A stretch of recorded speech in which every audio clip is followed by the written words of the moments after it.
कोई भी नाव या जहाज पानी में नहीं डूबते, जबकि नॉर्मल लोहे की वस्तु पानी में अगर फेंक दी जाए तो वह डूब जाती है।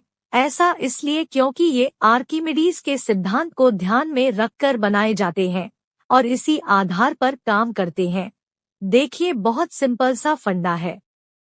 जब हम पानी में लोहे की कोई वस्तु डालते हैं तो वो अपने भार के बराबर जल को हटाती हुई नीचे जाती है, जबकि जहाज के अंदर जो हवा होती है वह पानी की तुलना में बहुत कम घनी होती है। यही चीज इसे पानी में डूबने नहीं देती। क्या है आर्किमिडीज सिद्धांत? आसान शब्दों में समझने की कोशिश की जाए तो आर्किमिडीज का सिद्धांत कहता है कि पानी में डूबी किसी वस्तु पर ऊपर की ओर लगने वाला कुल बल वस्तु द्वारा हटाए गए पानी के भार के बराबर होता है। यानी तैरते हुए पिंड का वजन उसके डूबे हुए भाग द्वारा विस्थापित तरल के वजन के बराबर होता है। इसलिए एक जहाज पानी में तैरने में सक्षम होता है क्योंकि उसका वजन उसके द्वारा हटाए गए पानी के वजन के बराबर होता है। पानी वाला जहाज समुद्र में कैसे चलता है?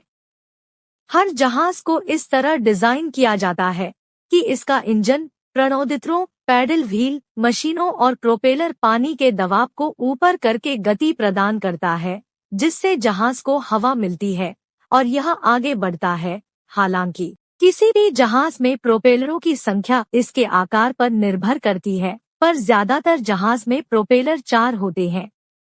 पैडल व्हील कैसे काम करती है? चप्पू पहिए वाली नावें, जिन्हें 19वीं सदी के चप्पू चालित स्टीमशिप के रूप में जाना जाता है, समुद्री परिवहन का एक अनूठा ऐतिहासिक रूप है। उनके प्रणोदन का तरीका ही उन्हें अलग बनाता है, जिसमें पैडल बोर्ड लगे घूमने वाले ड्रम द्वारा गति प्रदान की जाती है।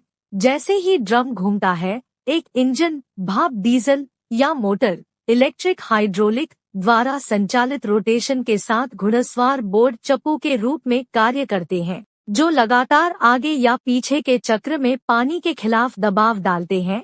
इसलिए पैडल के पहिए स्थिर पानी के पहियों के विपरीत तरीके से कार्य करते हैं, जो प्रेरक बल प्रदान करने के लिए घूमते हैं। पैडल पहिए जहाजों से या तो पीछे या किनारों से जुड़े होते हैं। पहिए हालांकि कभी-कभी खुले होते हैं, अक्सर पैडल बॉक्स नामक कंटेनर के भीतर रखे जाते हैं। पैडल बॉक्स समुद्री पर्यावरण की रक्षा करने में मदद करता है। उदाहरण के लिए, जानवर व्हील में आसानी से नहीं फंस सकते और ऑपरेशन के दौरान छींटे की मात्रा भी कम कर देता है। समुद्री जहाज का प्रोपेलर कैसे काम करता है? सीधे शब्दों में कहें तो एक जहाज प्रोपेलर जहाज को आगे बढ़ाने के सिद्धांत पर काम करता है।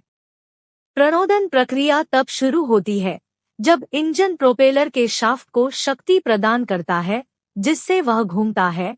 इस घूर्णन के परिणामस्वरूप अंततः जोर उत्पन्न होता है।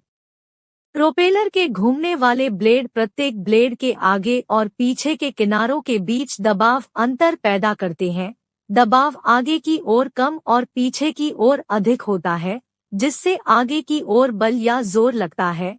यह बर्नौली के सिद्धांत का अनुप्रयोग है।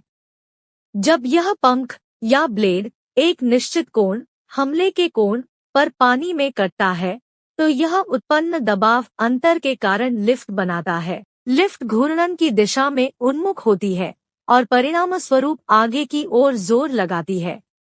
प्रोपेलर द्वारा विस्थापित पानी की मात्रा ही इस जोर को पैदा करती है, जो जहाज को पानी में धकेलती है। इस सिद्धांत को न्यूटन के गति के तीसरे नियम द्वारा प्रभावी ढंग से व्यक्त किया जा सकता है। प्रत्येक क्रिया के लिए एक समान और विपरीत प्रतिक्रिया होती है। एक जहाज प्रोपेलर घूर्णी गति को आगे की गति में परिवर्तित करता है, जिससे जहाज पानी के पार जाने में सक्षम होता है। प्रोपेलर के घूमने वाले ब्लेड एक दबाव पैदा करते हैं, जिससे जोर लगता है। यह फंक्शन मुख्य रूप से बर्नौली के सिद्धांत और न्यूटन के गति के तीसरे नियम पर आधारित है।